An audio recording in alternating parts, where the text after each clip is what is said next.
Welcome to A Lovely Wallpaper, a podcast exploring an underappreciated way of appreciating poetry by committing it to memory.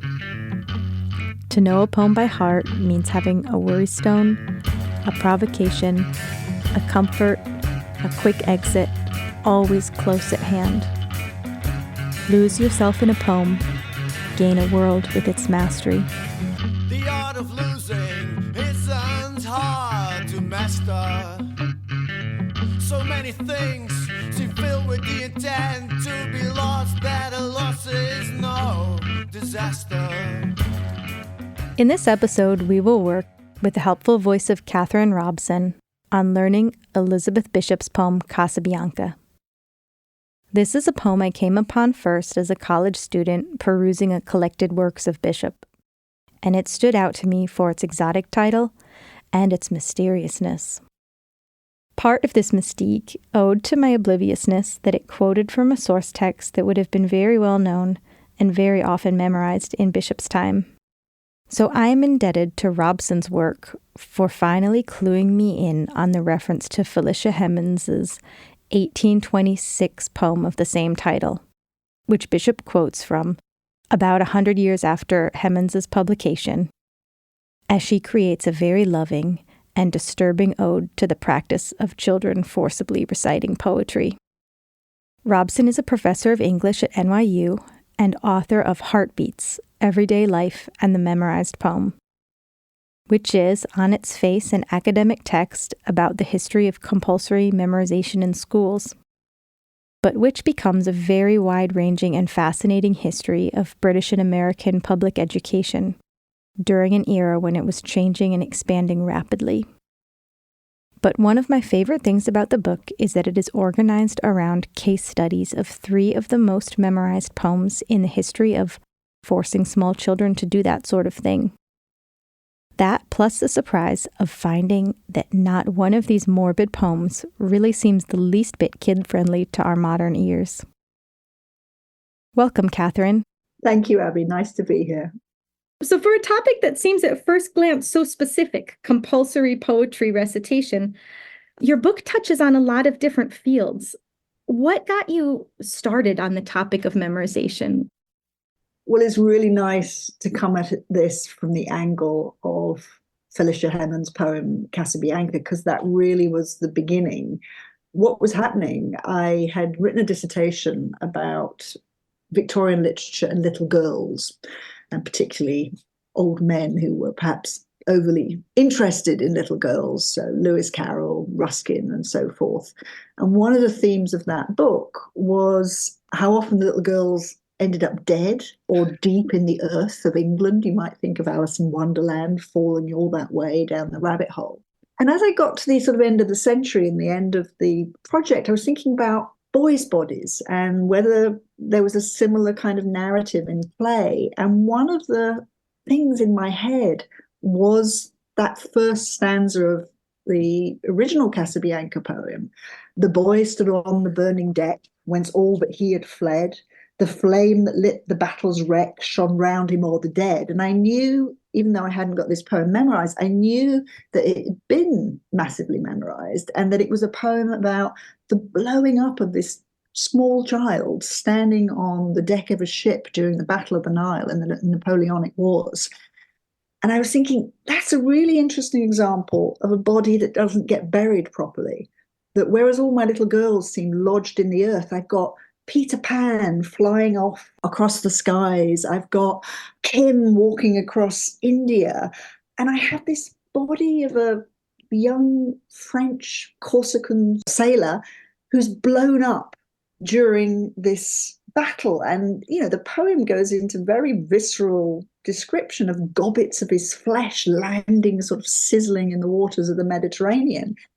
And I was thinking, oh, that's an interesting example of a body that doesn't get buried properly. And I started thinking, oh, maybe I'm thinking this in wider terms. And then I realized it wasn't so much the figure of this unburied body. It was the idea that bits of this body had lodged in so many minds. I realized that so many people knew fragments of the poem, like fragments of the body, that they had somehow, there'd been some sort of propulsive energy that had caused bits of this text to crop up all over the place. And if you're British, and maybe American too, you can tell me, parodies of this. The boy stood on the burning deck. His lips are all in blisters. The flames had burned his knickers off. He'd have to wear his sisters. I mean, usually silly parodies. But people knew the first line. A lot of people of my parents' generation, certainly of my grandparents' generation, they knew the first line of the poem. They maybe knew a parodic quatrain, but people didn't remember the rest of the poem. So it was this idea that it had got scattered. I thought, oh yeah, it must be something to do with the time when everyone used to memorize the same poems. And I thought, I'll go and find the standard history of recitation in schools, and then I can do what I want with this one particular poem. And I went and looked and found the standard history of this phenomenon didn't exist. And I thought, oh, blimmin' heck, I'm going to have to write it myself. So that was the process whereby thinking about how bits of one poem got scattered into so many minds made me think, I'll have to go and work out what the engine was. What was the distributive engine that caused so many thousands and thousands of people to know this poem and other poems? So it's all down to Casabianca. What an amazing metaphor you're making here.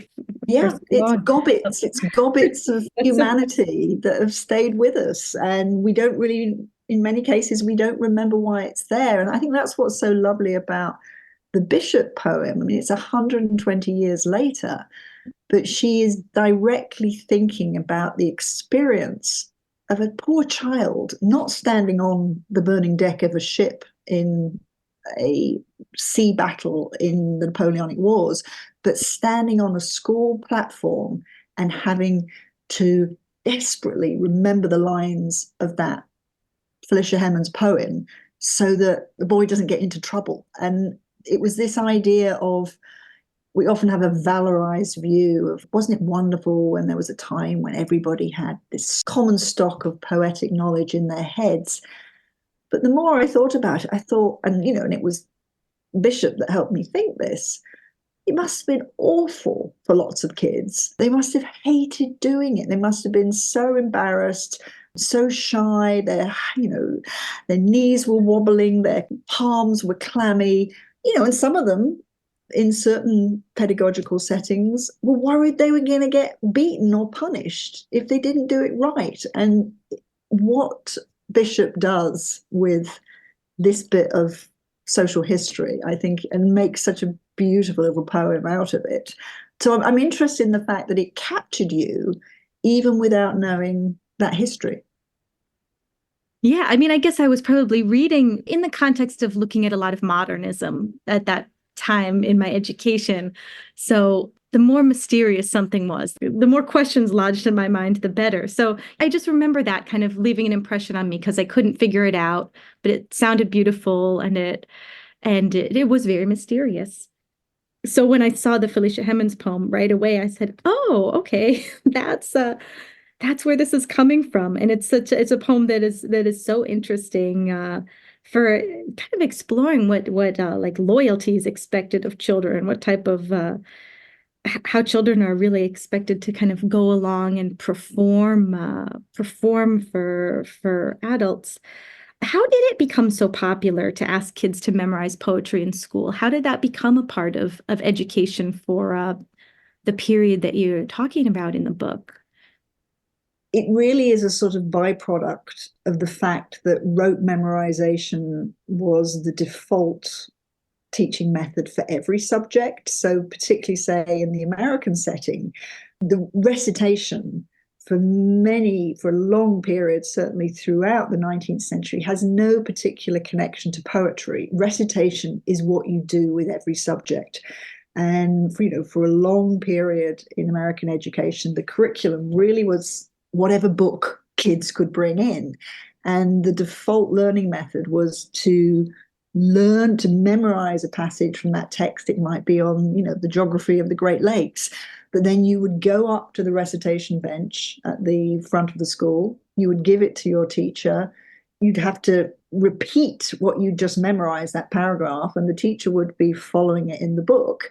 And that was learning. And I love it, say, even to this day at NYU, section for, which the graduate students teach after we've done our lectures during the week, is called recitation. And it just means, it's a hangover from this earlier time when rote memorization and then vocalization was the default form. So poetry was part of that. But as rote memorization kind of fell away, the poetry part of it continued because it had a sort of greater prestige. It was connected with other activities that would happen in the community to celebrate particular events or on key days like Arbor Day or Memorial Day and so forth. But it didn't start with poetry being the thing. It was because within mass education, particularly when you didn't have very well-trained teachers, you didn't have a lot of resources, just getting your students to memorize was the best that could be done, really. So it's an interesting back formation. It has a slightly different history in Britain, but in both countries, it was just a standard part of the curriculum. In Britain, it was connected with how much a school could earn. When the inspectors came, they would listen to the pupils recite, and so a school's operating budget for a period in the 19th century was connected to how well the recitation exercise was done. So it really had that key place in the second half of the 19th century and into the 20th century. That's funny. An interesting analogy could be drawn to standardized testing when schools' budgeting is kind of tied up in how well they're able to get their students to perform on standardized tests. I mean, and it was also a pretty easy way, the recitation of poetry, to demonstrate that the kids have accomplished something, right? Absolutely. Easy might not be the right word, but a way, no, but a quantifiable it was way. measurable. It was measurable. I mean, trying to find out how much any individual child has understood about a poem, that is much more difficult. It's also much more difficult in the classroom. You need to be a particular kind of educator to have either the skills or desire to, well, how do you think the meter's working here? How do you think the theme is being expressed? That is more difficult than saying, right, we're all going to memorize I wandered lonely as a cloud. They are different skills. And, there were very little resources, not huge budgets. You can see why this was a technology that kind of worked for a given time and place. You mentioned it in your book that one of your greatest challenges was to discover how kids actually felt, how kids actually reacted, because so much material about kids being asked to memorize poetry is told in retrospect. Tell me a little bit about how you approach this challenge. No, that's exactly right. And if one say we're looking for recordings, you don't get recordings of everyday classroom practice. You might get some child who was a champion reciter of Robert Burns or something, but you don't get the quotidian, you don't get the everyday. And when I was looking... You don't get to hear the kids snickering in the corner. Exactly, or the person, or the teacher breaking down and being unable their gasket.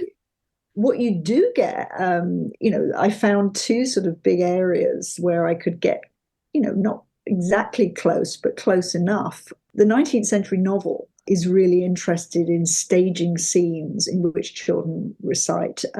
Listeners might remember that in Tom Sawyer, this is kind of a big deal. There's a failed recitation scene and so forth. And when I'm reading Anne of Green Gables, you get a lot of recitation scenes there.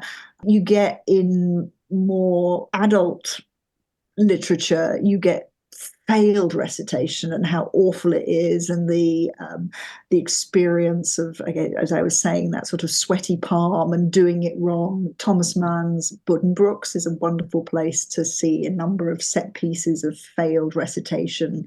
There's also The Way of All Flesh has a terrible reciting scene that goes wrong as well. So you can see, you get these kind of representations in fiction or, quite autobiographical texts. But a place where I did find memories about having been required to recite are in working class memoirs and autobiographies. And this, I'm more familiar with the British side of it here. And so many of the people that wrote about it, they tended to love it. And you can see, well, they're writing their memoir, they're writing an autobiography, they're interested in crafting text. There is a kind of, your sample is sort of skewed towards the enjoyment of the literary.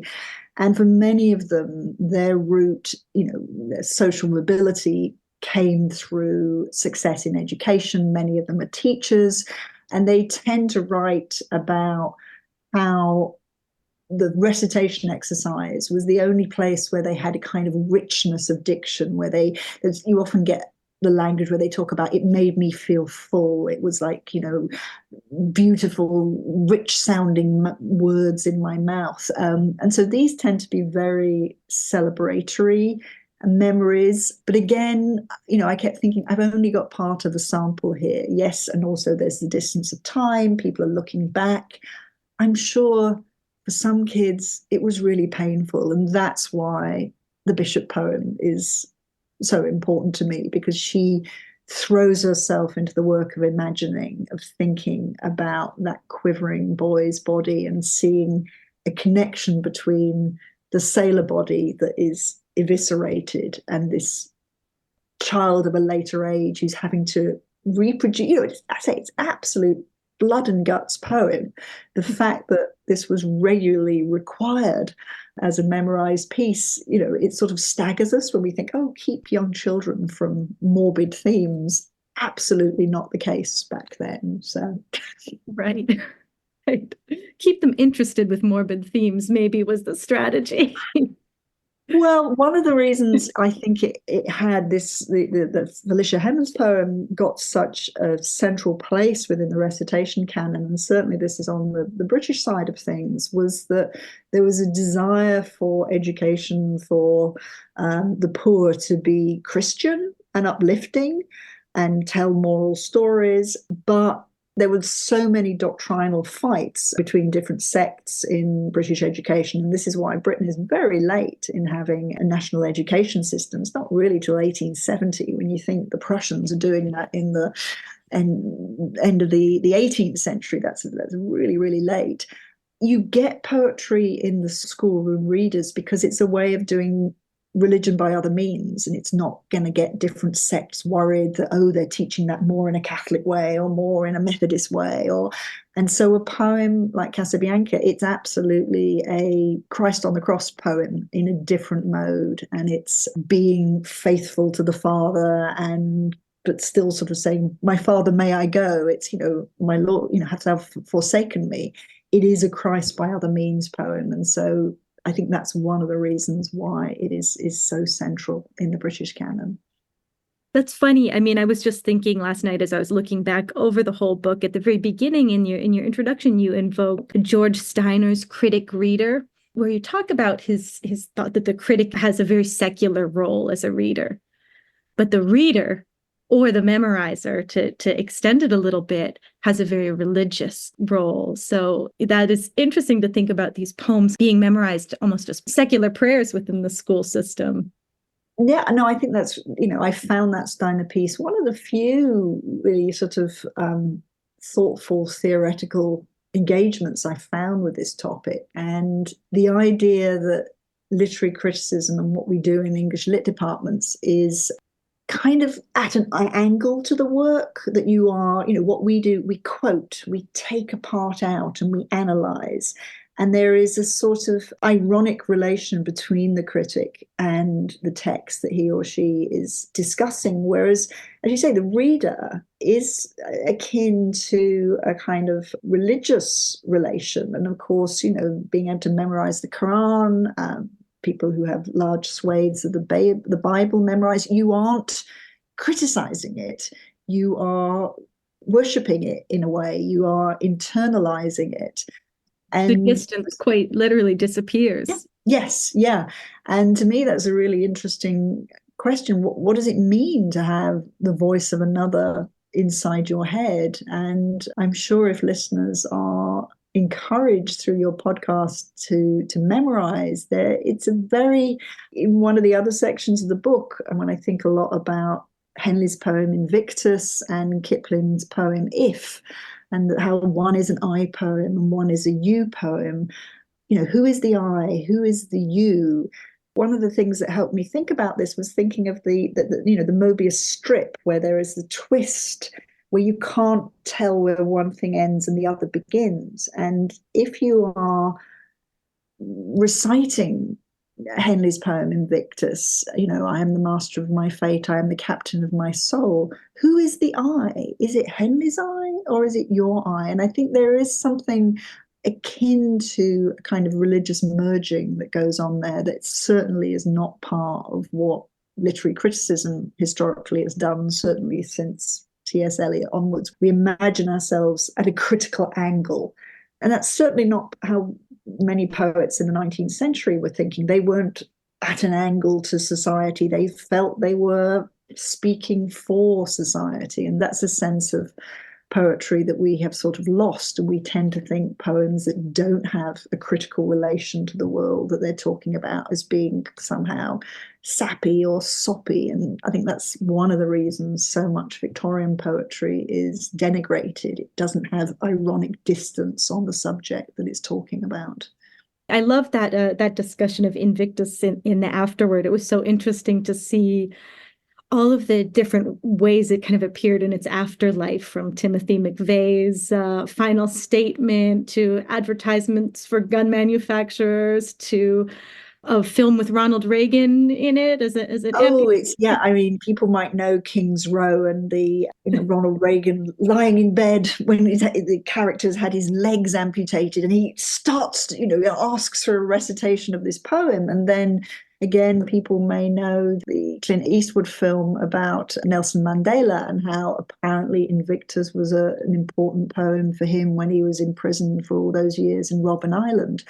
So Tim McVeigh, the Oklahoma bomber on one side, this was his final statement before he was executed. He wrote it out in his own handwriting and signed it Tim McVeigh. And the story is that when it was first handed out to journalists outside the prison, they thought Tim McVeigh had written this poem. And it took a while. Oh, no, it's by some 19th century guy. I mean, Henley is a fascinating figure. He was a big friend of Robert Louis Stevenson. He is the inspiration for Long John Silver in Treasure Island. The poem really is about coming out of the experience of surgery, about the experience of anesthesia. And Henley had to have one of his legs amputated. He had tuberculosis of the bone. But the fact, and I think this is what, I can tell what interests you about the memorized poem, it travels. It goes into all these different heads. Different people make it their own, and you can't tell where the poem ends and you begin. There is something very profound about that relationship. And different poems will mean different things to different people, but there's something, we can love novels, but we don't internalize them. This, you can take a short poem. You don't resurrect them out of the blue. Strange moment. And so there is, something very mysterious and something that can be very beautiful about relationship with a memorized poem. It's so funny. The other day, to add one more scenario of the use of Invictus, I was talking to a friend the other day. We weren't talking about this poem at all. I was talking about the podcast, and I asked her if she had memorized anything, and she said, "Oh yeah, when I was in junior high, she was in this in a preparatory program to get kids scholarships at New York private schools, and everybody was forced to memorize that." It was just so much baked into their up by the bootstraps mentality that she doesn't relish the poem. I think because, it was so representative of this push that was on the kids, this pressure. Yeah, no, it is often, it's, quite literally the requirement to perform. But when I was teaching at UC Davis many years ago, and I used to give talks about Casabianca, and one of my grad students, she said, my school, and she was from upstate New York, she said, we had an Invictus Day at school. And on that day, any teacher could point at any student And the student would have to climb on the desk in kind of Dead Poet Society mode and recite the poem.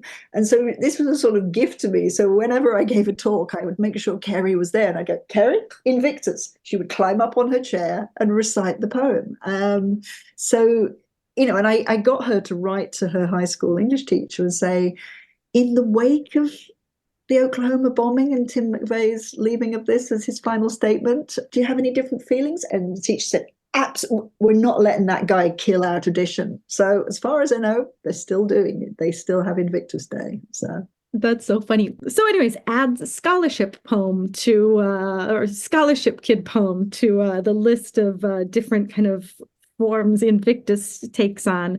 I'm also really interested in one of the other poems that you used as case studies, Elegy in a Country Graveyard. That was fascinating because of its political utility. Can you describe a little bit about the poem and what it meant in the context of the classroom in its day? Yeah, Gray's Elegy, one of the things I tried to do I have three main case studies. One's Casabianca, which is, as you say, partially remembered, maybe just a fragment here or there. The third one is a poem that has dropped out of sight. It's The Burial of Sir John Moore After Corunna by Woolf. And that one, I say, has disappeared, although you can find lots and lots of traces of it in the 19th century, which show how well distributed it was. But what interested me about Gray's Elegy is this is a poem that has a presence in lots of different canons. It's always been studied in the university as long as the study of vernacular English has been a university subject. It's studied at the high school, but it had this place in the juvenile canon as well. It's a poem that has a very famous critical reading of it by William Empson, where he talks about the kind of bad faith of this poem. It is a lamentation that in all the people who had died in unmarked graves in the English country churchyard, that none of these people had the chance, these peasants, these lowly sons of the English soil, none of them had the chance to grow and become, as he says, mute inglorious Miltons. They couldn't become great poets, they couldn't be orators, they couldn't be members of parliament. And then the poem goes on to say, well, perhaps it's just as well that didn't happen. Who knows what bad things they might have done. And so it's a poem that opens up the fact in the 18th century that there is this really zero chance of social mobility, and then closes it down again. And what I found fascinating with this poem, and again, this was very much in the British context, of realizing this was a poem that bright working class kids would have assigned to them. How did it feel for them to realize that the people it was talking about as having no chance, that they were that stratum of society? And so the ironies of that seemed very interesting to me. So it was a poem that the case study let me think a lot about the mixed feelings you might have about cultural capital. You gained this poem, you knew you were a bright kid at school, you might be able to go on to a little bit more school education, and yet it was a poem that's saying, but that says you're not quite the thing. You're not the part of British society out of which its noble and heroic acts and works of literature will spring. So it was really thinking about the mixed feelings that cultural capital might bring, that when you embed, as we've been talking about, when you embed something within you, what if it's actually saying quite a damaging message to you? So it allowed me to think about some of those issues. Yeah, that's interesting. I was reading recently Imperial Intimacies by Hazel Carby. Do you know that? Oh, yes. Yeah, I read it. Yeah. Yeah, there's a scene where she goes to visit her father, to whom she's been sending all of these academic texts about race and more radical reading. And she finds him reading Thomas Gray and is a little bit shocked and a little bit awed because her feelings are probably more Empson aligned. And he has this connection that probably dates to childhood with this poem. And of course, it's kind of complicated by the fact that he himself has moved to England to join the RAF and has a complicated relationship to fitting into English society, whether, he... And I think that raises a really interesting larger topic that I kind of bracket in the book. And I think if I were writing it now, I would do it differently. I cast my net really to think only about mass education in Britain and in the US.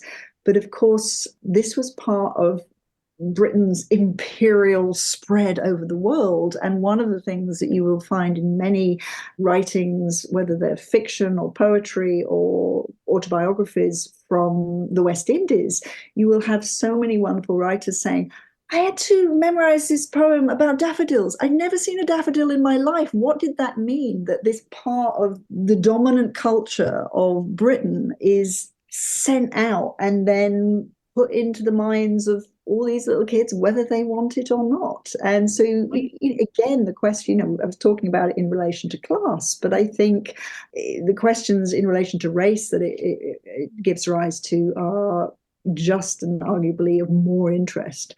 And of course, one could do these histories in other languages as well. And that's one of the fun parts of working on this, is knowing that if I start to talk to an Italian about recitation, he or she will give me some Dante's Inferno. If I talk to a Russian, bits of Pushkin will come out. You can go in many different places with this topic, because people feel very strongly about the words of others that live within them. And I say that it's not always wholly positive. And I think that's interesting to think about. What does it mean that it's such a clear symbol of a educational social structure being embedded within you and then being part of you and conditioning you for good or ill for the rest of your life.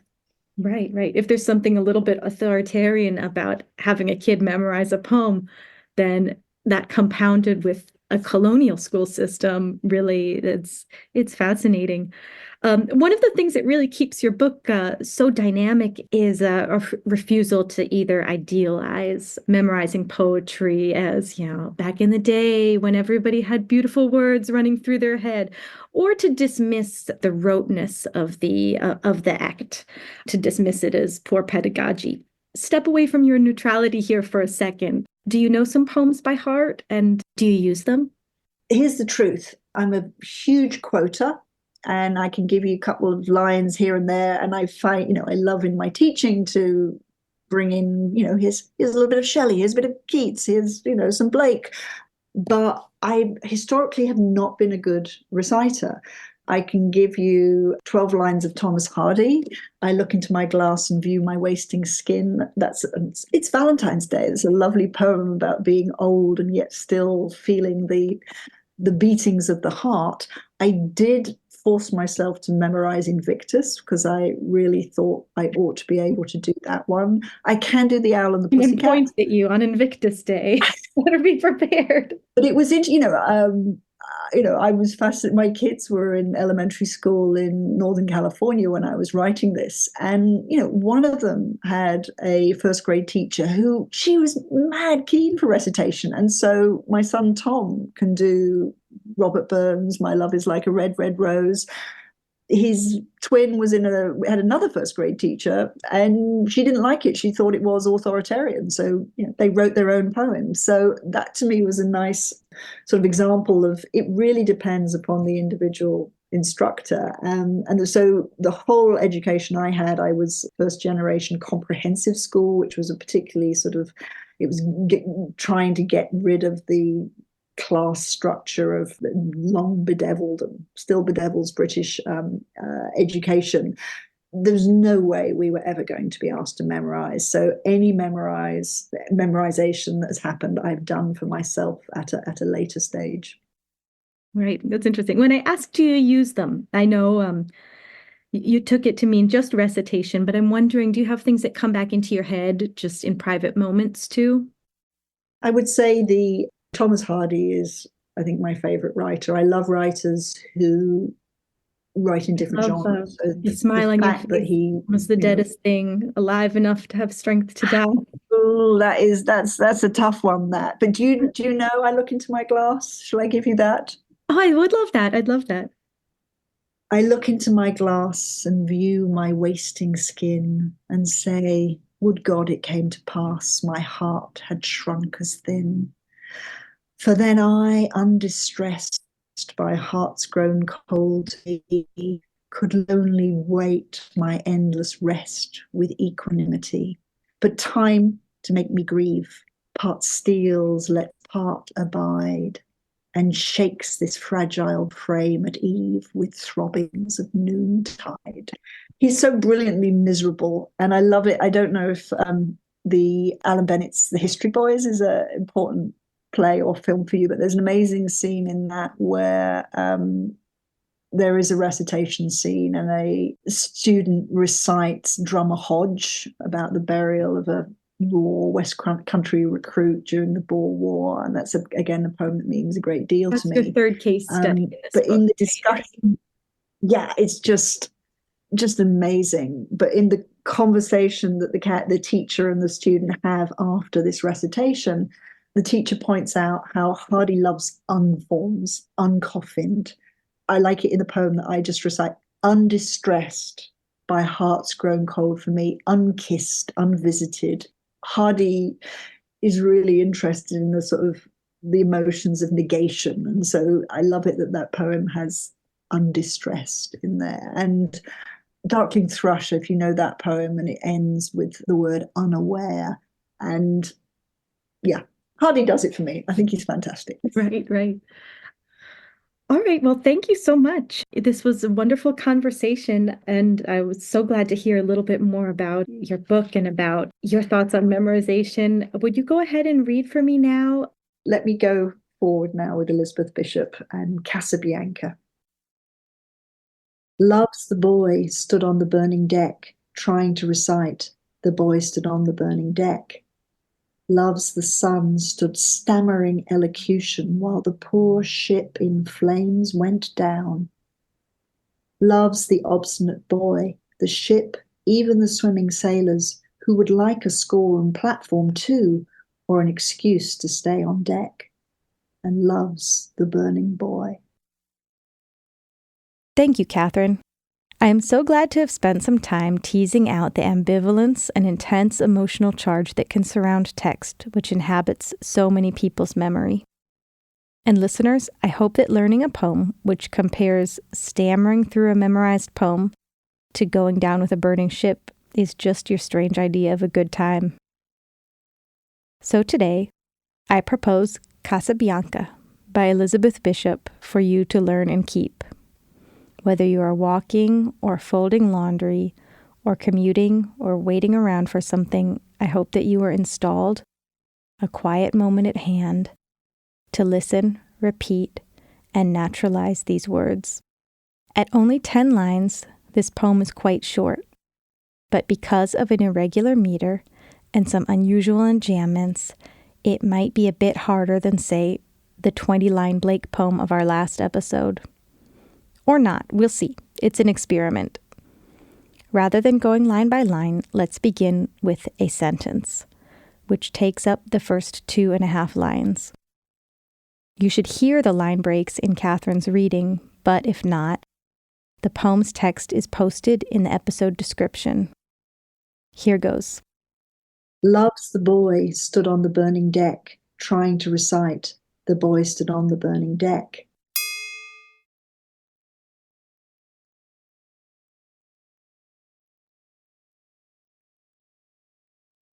Let's try it again. Love's the boy stood on the burning deck, trying to recite. The boy stood on the burning deck.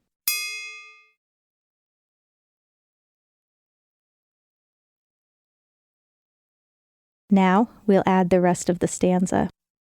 Love's the sun stood stammering elocution while the poor ship in flames went down.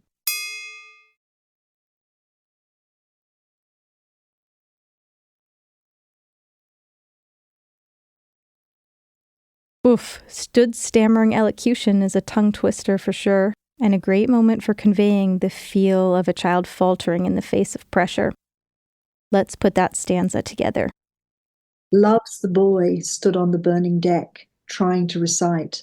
The boy stood on the burning deck. Love's the sun stood stammering elocution while the poor ship in flames went down.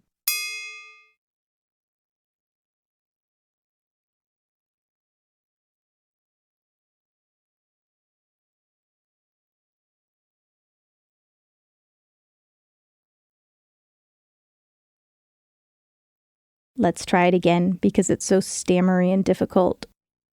Love's the boy stood on the burning deck, trying to recite. The boy stood on the burning deck.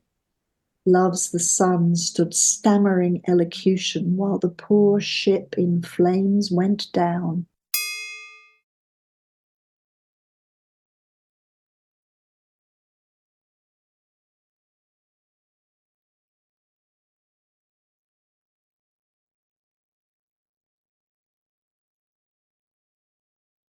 Love's, contracted with an apostrophe S as it is another verbal tripping point in this child's awkward, trying recitation, and a consistent one. This contraction of love and is the subject-verb combination of all 4 sentences in this poem.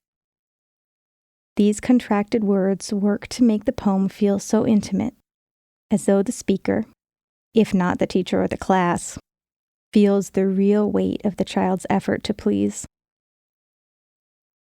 We'll go on to the 3 lines that begin the second and last stanza. Love's the obstinate boy, the ship, even the swimming sailors, who would like a schoolroom platform too.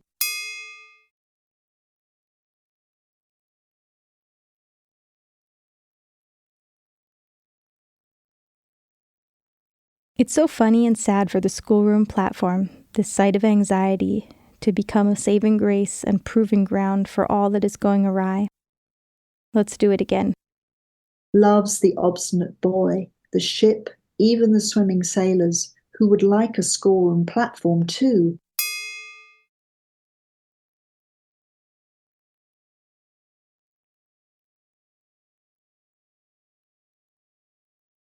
I regularly pass a pizza place called Casabianca. It makes pretty crummy pizza, but it is easy to love anyway because of the warm glow of its huge neon sign and the fact that it has been there forever and is a classic multi-generational affair. But since getting to know this poem, now when I pass it, all I can think is that the patrons' children and grandchildren are going down nobly with the half-assed recipes of their forefathers. Though, actually, the business seems to be doing quite well. Why do I mention it? Visuals are supposed to lodge stuff in our memory, so why not? On to the final 2 lines. Or an excuse to stay on deck, and love's the burning boy.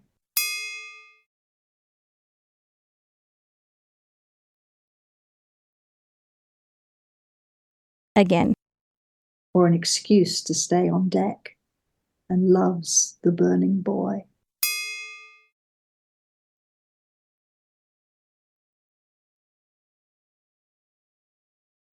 Let's put the second stanza together. Love's the obstinate boy, the ship, even the swimming sailors, who would like a schoolroom platform too, or an excuse to stay on deck, and love's the burning boy.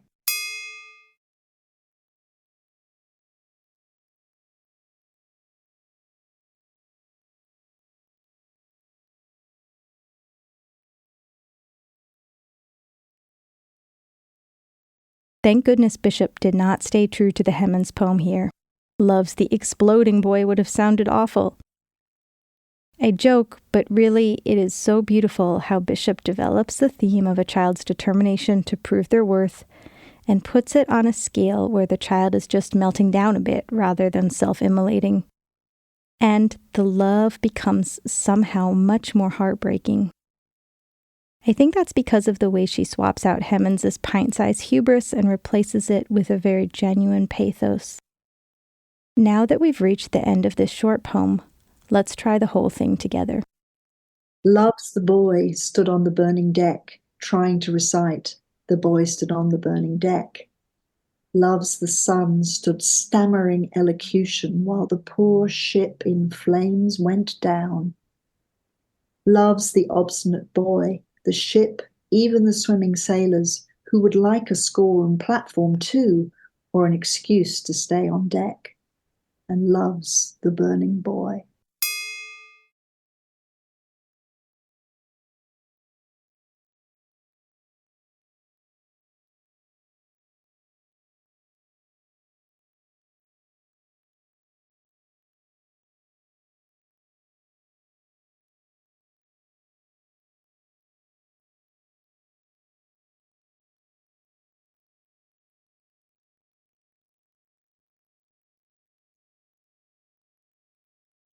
Again.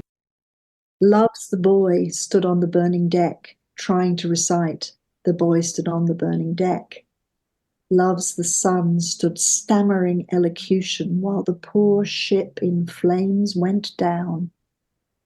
Love's the obstinate boy, the ship, even the swimming sailors, who would like a schoolroom platform too, or an excuse to stay on deck.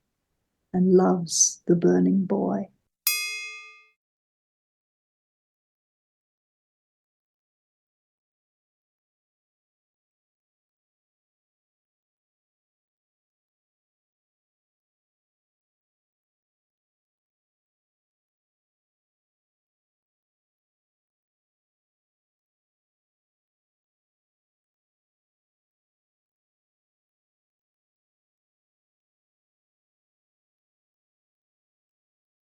During the process of organizing this episode, my son received a contemporary kids book that begins with a small sailor child who idolizes an emotionally inscrutable captain father.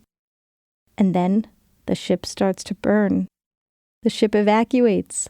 The child turns back to stay with him. I'm thinking, oh my God, is this really a retelling of Casabianca? But when the child finds the father passed out below deck, he is clutching a small box. Inside, a plush toy from his own childhood. They safely leave the ship. I'm glad we're more gentle with children now. Let's try the poem one last time. Love's the boy stood on the burning deck, trying to recite. The boy stood on the burning deck. Love's the sun stood stammering elocution while the poor ship in flames went down. Love's the obstinate boy, the ship, even the swimming sailors, who would like a schoolroom platform too, or an excuse to stay on deck. And love's the burning boy.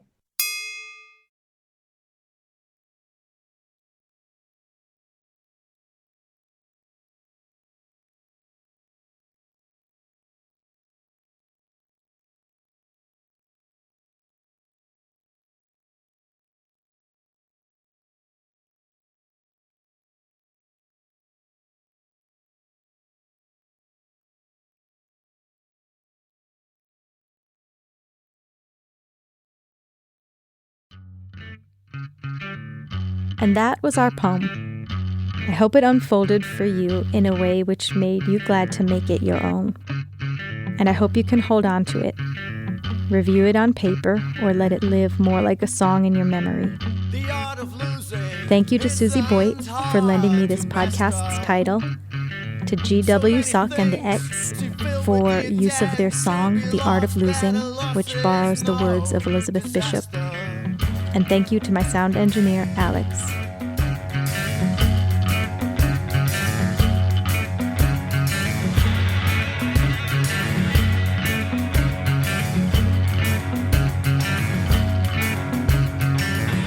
Something every day, except the fluster of